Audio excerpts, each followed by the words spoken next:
Asai, so ek is nou nie 'n vreemde gesig vir meeste van julle nie. Julle het my al gesien hierso. Buite by die deur staan of al agter en te kere gaan. Ek gaan net vinnig sê, as ek myself moet opsom, 3 goed. Eerste een koffie, tweede een die blou bulle, die derde een armdruk. Dis die 3 goed waarvan ek hou. Okay, blou bulle. So as jy dit verstaan, dan weet jy wie ek is. Dis maklik. So ek het altyd, as ek kleins gepraat van armdruk, het ek altyd gesê, as ek eendag hemel toe gaan, dan gaan ek bietjie met Simpson armdruk.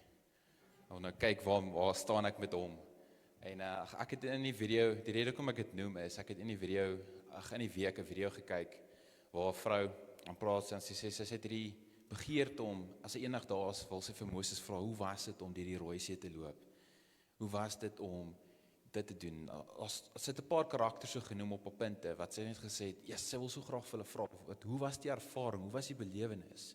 Jy weet, en die video gaan so aan, en hulle sê, maar, ek sal die vertel, maar sê eers vir my, hoe was dit om te leef met die Heilige Gees in jou?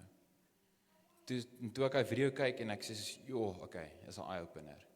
Soos ek fokus so op die verhale in die Bybel, in die Ou Testament, en al die groot gebeurtenisse, en ek meen, ja, dit is amazing, ek sal wel weet daarvan, maar hulle, wat reeds in die hemel is eintlik jaloers op ons, want ons is die Heilige Gees, wat daagliks in ons woon. Dit is net weer eens vir my, okay, dis nog ons perspektief, ek moet eintlik terugsit en kyk, elke dag leef ek met die Heilige Gees in my, maar wat doen ek daarmee? Besef ek dit? Is dit 'n realiteit in my lewe, of is dit net 'n given, so yes, ek het die Heilige Gees, maar ek gaan nog steeds aan. En toe ek net, okay, perspektief, geef my 'n bietjie nuwe uitkyk op die lewe. Maar ek het ook te besef, perspektief het 'n manier om julle uitkyk te verander. Die manier hoe jy situasies benader, die manier hoe probleme voor jou neergesit word. En jy kan gaan kyk na mense wat deur baie is in hulle lewe en mense wat nog net begin. Die manier hoe hulle probleem aanspreek, verskil totaal. Vir die een is dit net 'n uitdaging, vir die ander een is dit soos 'n vloed wat oor hulle kom. Hulle weet nie hoe om dit te hanteer of hoe om dit aan te spreek nie. En dis weer eens is perspektief. Hoe kyk ek daarna? Hoe benader ek dit? En dit gaan met basies die tema van my boodskap gaan ingaan na die koninkryks oes toe. En ek gaan dit bietjie deel met julle, en die rede hoekom ek dit deel is, ek wil hê ons moet uitstap met 'n nuwe bepaalde perspektief, wanneer ons kyk op die woord en wanneer ons kyk na die koninkryk van God. En ek gaan so 'n paar goedjies deurgaan met julle, en dan gaan ons nou sien hoekom ek dit vir julle wil genoem het. So uit my eie ervaring wil ek ook net deel dat ek het beleef dat die meeste gelowiges se lewe gaan van Sondag tot Sondag, gaan van een struikel na die volgende struikel. En ek het 'n punt bereik waar ek voel ek my jessie, dit kan ons regtig nie net die lewe van 'n gelowige wees nie.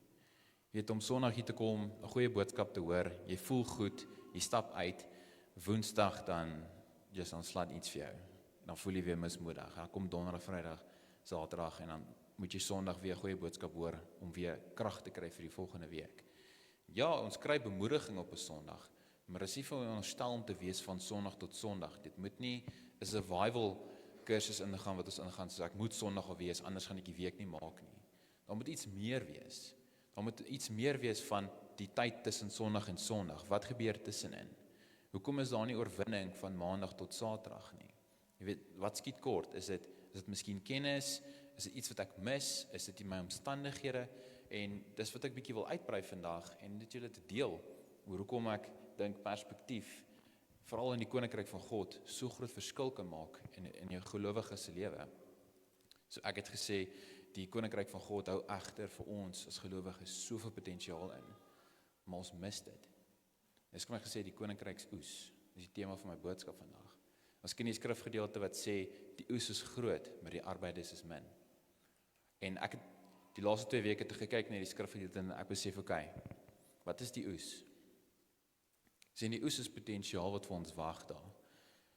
Maar soos ek het verstaan is, dat daar's min wat bereid is om dit te gaan soek. Daar's min wat bereid is om dit te gaan bewerk. Want die oes vat eerstens verantwoordelikheid, want ek moet opstaan en ek moet besef, dis ek wat dit moet gaan bewerk.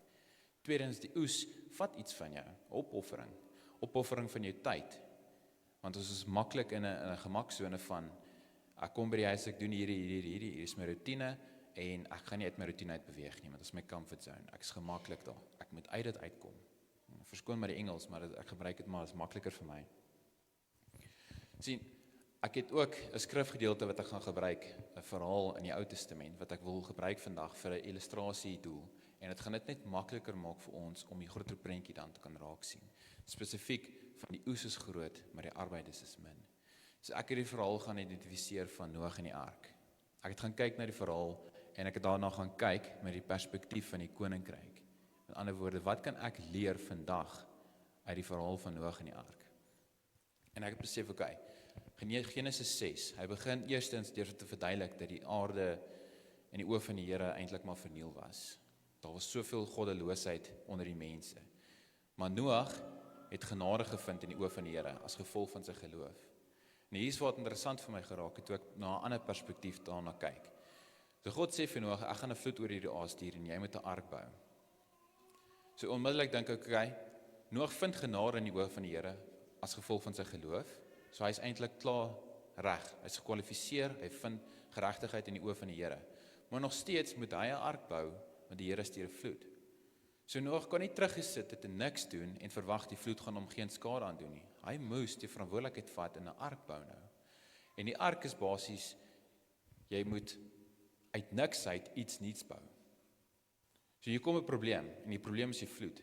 Jy het miskien finansiële druk, jy verloor miskien jou werk, dis die vloed wat oor die pad kom.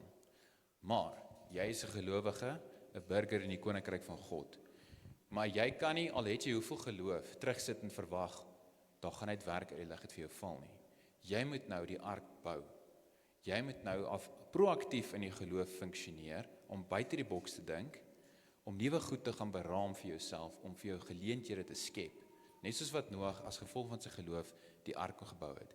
Sien, God het hom nie gelos op sy eie nie. En hier's wat ek die prentjie gekry het van die grootheid van God en sy genade, is dat God het hom voorsien van die materiaal. God het hom voorsien van die idees en die planne om die ark te kan bou. Al wat Noag moes gedoen het, is proaktief wees in sy geloof. God het vir hom voorsien in gesondheid en krag om jaar na jaar aan te hou bou in hierdie ark. Noag het nie hierdie ark gebou in 'n week nie. Dit was jare se werk wat hy gedoen het. Maar God het hom elke keer voorsien met die idees, die planne, het hom voorsien met die materiaal. Net so ook as 'n vloed oor jou lewe vandag kom, maak nie saak of dit siekte is, maak nie saak of dit werkloosheid, finansiële druk, maak nie saak wat dit is nie. Ons verantwoordelikheid vandag is, yes, ek het geloof, dis goed, maar nou moet ek proaktief wees in die geloof. Nou moet ek in die oes gaan bewerk. Nou moet ek sê, Here, ek is afhanklik van U vir nuwe idees. Ek is afhanklik vir U vir voorsiening, maar ek gaan dit nou gaan soek in die koninkryk van God. Dis die verskil nou. Sien, ons het te gemaklik begin raak om te sê, weet jy wat, ek gaan terugsit en ek weet, die Here gaan voorsien. Die Here gaan voorsien, as jy dit gaan soek in sy koninkryk. Sien, ons word groot ook in die wêreld waar ons vandag is, met die idee dat daar's 'n tekort aan behuising, daar's 'n tekort aan goeie diens of mediese nasorg, daar's 'n tekort aan water. Dit is waar, maar ons is in hierdie wêreld, maar nie van hierdie wêreld nie. Sien, ons moet kyk na 'n groter perspektief na die lewe. Ons sê, ek is eintlik in die koninkryk van God, al is ek op aarde. So daar's nie 'n tekort nie. Daar's nie 'n tekort aan God se openbaring aan jou nie. Daar's nie 'n tekort aan idees wat God vir jou kan voorsien vir 'n nuwe finansiële deurbraak in die lewe nie. Daar's nie 'n tekort aan God se genesing wat hy vir jou kan gee nie. Weet, maar ons het die geneigtheid om heeltyd net terug te sit en dit nie te soek nie. Ek het by 'n goeie vriend ook by my gehoor en ons gesels baie en hy vertel vir my een ding. Hy sê, weet jy, hoe verdubbel jy jou inkomste? En ek gebruik finansies net as 'n voorbeeld nou. Ek wil vra vir verhoging seker. Hy sê ja, dis een manier. 'n Ander manier is jy vra vir God vir nuwe idees. Ek sê okay, maak sin. En nou begin ek dink aan idees. Wat kan ek uit niks uit maak wat die wêreld nog nie ken nie en wat God vir my voorsien, maar ek proaktief nou in dit is om dit te probeer met mekaar sit en iets te gee vir die wêreld wat hulle nog nie gehad het nie. En dit is een voorbeeld basies. En dis weer eens 'n nuwe perspektief wat jy op 'n probleem sit wat algeheel is onder gelowiges. Net soos wat Noag 'n ark moes bou, het God vir hom die voorsiening gemaak. Hy het nuwe perspektief gekry. Hy kry hierdie ding van, waar gaan ek die diere kry? God stuur die diere. waar gaan ek hulp kry vir my finansiële krisis? God gaan vir jou idees gee, God gaan vir jou planne gee, God gaan vir jou aan mense voorstel wat jy moet ken. Dit is altyd daai ding van, dis nie wie jy is nie, dis wie jy ken. Daai koneksies, daai kontakte. Ek ervaar dit met my werk elke liewe dag. En daai kontakte wat ek het, maak my werk soveel makliker. Ek kan dit amper in my slaap doen. Maar dit is as gevolg van die mense wat ek ontmoet het. Het jy al die gedeelte in Spreuke gehoor wat sê, ek gaan sommer hierso vir julle lees. Hy sê, Spreuke 27 vers 17, ek gaan Engels lees. Hy sê, iron sharpens iron, and one person sharpens another. Dit is daai geval van, as ek proaktief wil wees in my geloof, moet ek uitgaan mense ontmoet. Ek moet koneksies bou, kontakte bou. Ek moet deel wees van 'n gemeenskap, naamlik 'n kerk. Want dis waar ek weet, as dit moeilik gaan vir my, kan iemand my benader en hulle kan vir my gemoedsrus gee. Nie net in terme van hande oplê en vir jou bid nie, maar ook daai emosionele en sosiale ondersteuning wat jy nodig het. Ek meen, ons is mens, ons het gees, siel en liggaam. Ons het ondersteuning in al drie van daai areas van ons lewens nodig. Maar net so ook het ons God se voorsiening nodig. En God gee vir jou die voorsiening, maar jy moet gaan soek. Die oes is daar, maar die arbeiders is min. Die koninkryk van God is God die koning in daarvan. Hy regeer die koninkryk. En ons is die burgers van hierdie koninkryk. Ons het die vrymoedigheid as gevolg van Christus om na God te kan gaan sê, Here, ek sukkel met hierdie en hierdie. Kan U my help? En God gaan vir jou idees gee en jy gaan bewerk daai idees. Jy vat die idee en jy omskep dit in iets fisies, iets vatbaar, iets meetbaar en jy voorsien dit en dit maak 'n verskil. Daar's nie 'n limiet aan God se genesing, God se idees, God se rykdom, daar's nie 'n limiet nie. Die limiet kom wat ons self inskep en sê, Here, ek weet nie om dit te doen nie, so ek gaan maar terugsit en wag. Dis die probleem wat baie van ons het vandag. Sien, perspektief gee ook vir jou 'n nuwe uitkyk op geloof. So ons verstaan geloof as volg, en ek gaan Hebreërs 11 vers 1 lees. Hy sê, die geloof is dan 'n vaste vertroue op die dinge wat ons hoop, bewys van die dinge wat ons nie sien nie. Ons ken die vers baie goed. Kom ek gee een gedeelte en lees ons dit weer. So, geloof is nie net passiewe hoop nie, maar aktiewe vertroue wat ons beweeg om God se opdrag uit te voer. Dis nie net 'n passiewe hoop nie, maar dis 'n aktiewe vertroue. Dis iets aktiefs. Ek het verder gegaan om te sê, aktiewe geloof sal altyd iets produseer. Net soos wat Noag se geloof die ark produseer het, moet ek, wanneer die vloed kom, moet ek iets ook produseer om hierdie vloed te oorkom. Net so ook as ek iets wil bereik, moet ek aktief wees in my geloof om iets te produseer wat mense kan sien. Dit is meetbare geloof. Kom ons kyk nou weer na Hebreërs 11 vers 1. Hy sê nou, die geloof is dan 'n vaste vertroue op die dinge wat ons hoop. Ons verstaan dit. Dit is 'n bewys van die dinge wat ons nie sien nie. Daai bewys is wat jy geproduseer het. 'n Bewys van die dinge wat ons nie sien nie. Dit was net 'n idee voorheen, en nou is dit 'n bewys. Nou het my geloof bewys, my aktiewe geloof, dat God werklik waar voorsiening gee. Dit is net 'n koninkryksperspektief op 'n bekende vers, maar dit verander jou siening. Dit verander die manier hoe jy daarna kyk. Dit verander die manier hoe jy na jouself kyk. Maar nou weet ek is nie alleen nie. Ek het 'n koning wat regeer in my lewe. Ek het 'n koning wat voorsien. Ek het 'n koning wat nie 'n tekort het nie. Ek het 'n koning wat nie vasgevang is in politiek nie. Ek het 'n koning wat nie voorkeur gee vir ander mense nie. Ek het 'n koning wat my liefhet nie soos wat iemand anders liefhet. Nou begin ons 'n groter prentjie kry van die gelowige se lewe.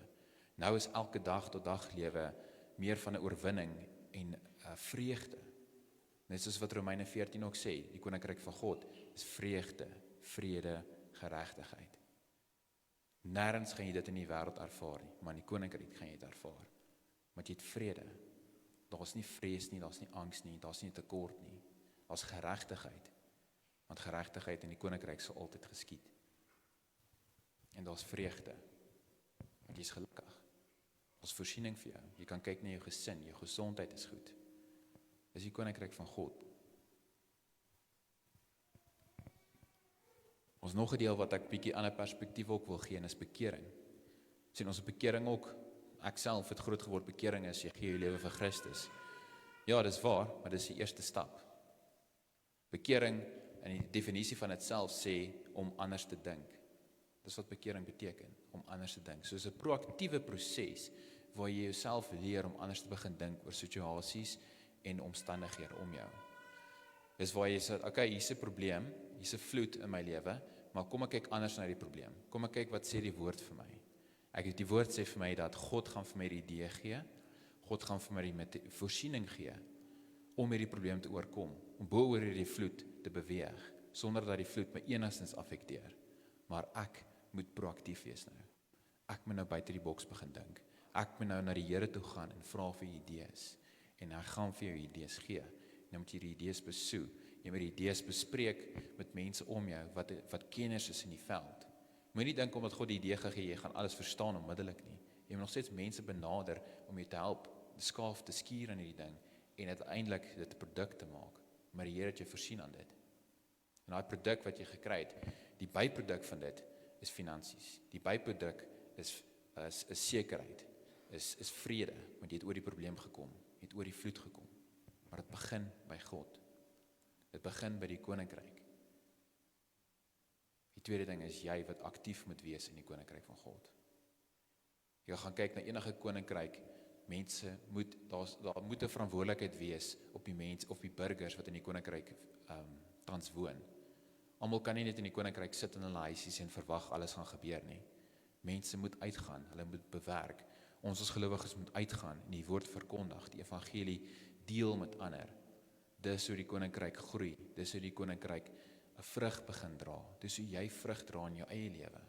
Moet jy bewerk dit in jouself. Weerens, bekering, net om anders te begin dink. Anders te begin kyk na jou situasies, jou probleme. Die laaste gedeelte wat ek wil deel is, gaan eintlik nog steeds na Genesis toe. En Genesis 1 en 2 basies. Kyk na die skepping van die aarde en ons kyk na die skepping van die mens, ons. So die woord sê baie duidelik, hy draai eintlik nie eens doekies om, hy sê baie duidelik, hy sê ons is geskape na sy gelykenis en sy beeld. Ons is geskape na sy gelykenis en sy beeld. Ek wil 'n ander perspektief op dit gee vandag, is dat ons is hier vandag en ons voel, ons is baie keer nie raak gesien nie, ons voel baie keer ons mis dit. Ons mis die groter prentjie, ons mis die groter doel. En as jy kyk na die begin waar God die skepping gemaak het en hy het ons gemaak, niks anders in die heelal is na God se beeld geskape nie. Niks anders in die heelal is na God se gelykenis gemaak nie. Net ons is. Net ons was goed genoeg vir God om sy eie seun te gee. Maak nie saak hoe mooi die uitsig op Tafelberge is of hoe mooi die heelal is nie. Die foto's wat ons kry van buite af. Niks is groter as ons vir God nie. Niks is belangriker as ons vir God nie. So nou as ek kyk na Genesis, sien ek, okay, ek is volgens God se gelykenis en beeld geskape. Ek het die potensiaal nou as gevolg van Christus om met die vrymoedigheid na God toe te gaan, met vrymoedigheid na die koning toe te gaan, die koning van die koninkryk, en te sê, Here, ek wil graag hierdie bereik in my lewe. Kan U vir my voorsien met idees? Kan U my help met 'n nuwe oplossing vir hierdie probleem? En so gee die Here vir jou idees. Miskien vir dit 'n week, miskien vir dit 'n dag. Hy gee vir jou idees. Dis 'n random gedagte wat in jou kop op. Miskien moet ek bietjie iets dit probeer. Dan begin jy dit navors, dan begin jy dit soek, dan begin jy buite die boks dink. En ewe skielik het jy hierdie passie binne jou om hierdie deur al en meer te pursue. Dis 'n liefde amper wat jy het vir dit. En hierdie liefde wat jy het vir idees raak later aan afhanklikheid wat jy het van die Here. Maar nou weet jy dat geld of sukses is nie meer vir jou belangrik nie. Die afhanklikheid van die idees van God is vir jou die belangrikste nou. Jy prioritiseer dit bo alles, want jy weet sonder dit kan jy nie funksioneer nie.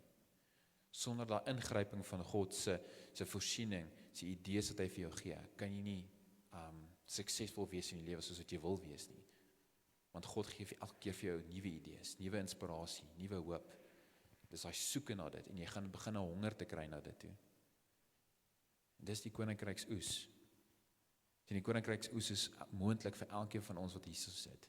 Dis net om uit te gaan, om my arbeider te wees en sê, Here, ek sal in die oes gaan bewerk.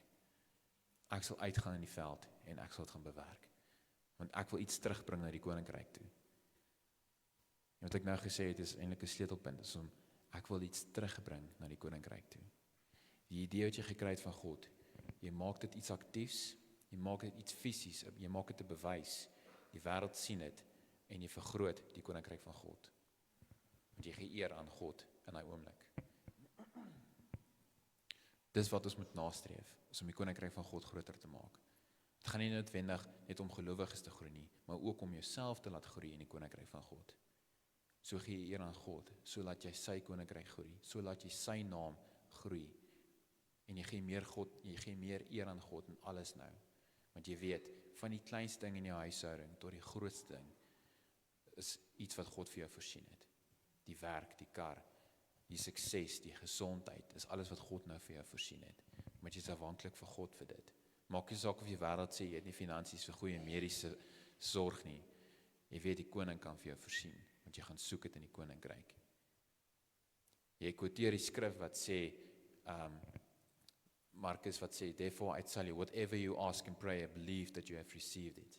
Ek het in my gebed ook gesê, waar die woord sê, die woord, God spreek en hy sê, my woord sal nooit ledig terugkeer na my toe nie.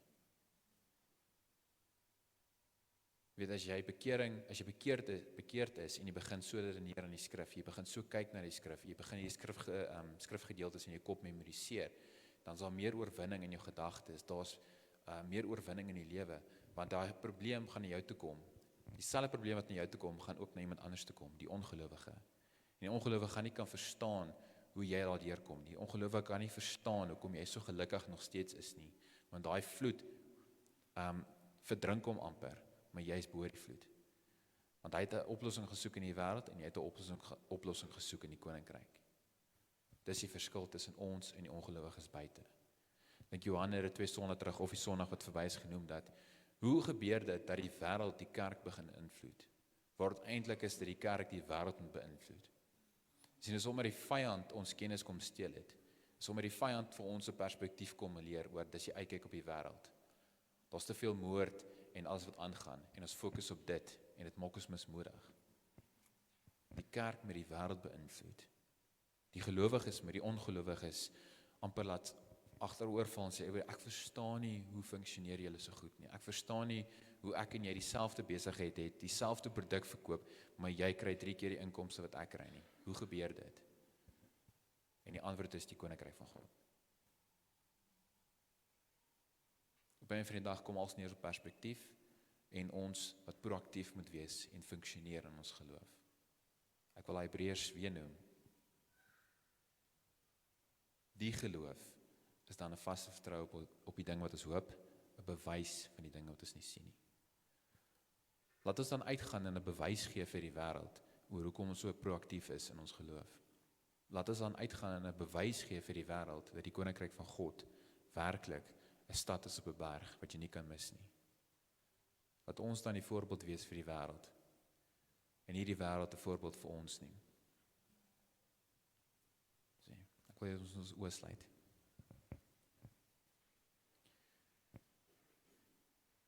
Vader, Here, ek sê dankie dat ons kan kyk na U woord, Here, en hoe dieper ons delg, Here, in U teenwoordigheid. Meer openbaar U vir ons. Meer kan ons skrifgedeeltes wat ons ken, Here, anders begin benader, anders begin kyk daarna. Here, dankie dat U vir ons elke dag voorsien, van die kleinste goed tot die grootste, Here. Dankie dat ons met vrymoedigheid in die koninkryk van God kan lewe en funksioneer. Om te weet dat ons het 'n koning wat ons bedien, wat vir ons idees gee, wat ons voorsien van enige navraag wat ons het, Here, enige behoefte. Dankie dat ons in 'n koninkryk van God kan funksioneer en beweeg, Here. Waar ons in 'n wêreld omring is, Here, waar mense negatief is, waar mense afgebreek word deur vriende of kollegas, Here, waar baie keer werksomstandighede jou moeilik druk, Here. Maar dat ons redding en vreugde sal vind in die koninkryk en dat ons sal funksioneer uit die koninkryk, Here. Dit is my gebed dat elkeen vandag hier uitstap met 'n nuwe bepaalde perspektief en uitkyk op hulle eie lewe, maar ook op die woord, en wat die woord van God vir hulle leer. Dat hulle nie net hulle identiteit sal besef in die koninkryk nie, maar ook tot wat hulle in staat is om te kan doen. As Noag 'n ark kon bou, Here, wat kan ons bou? Wat is ons tot in staat, Here, met die Heilige Gees wat in ons woon? Want hy wat in my is groter as hy wat in die wêreld is. Dankie dat ek dit alles kan bid in die naam van die Here. Amen.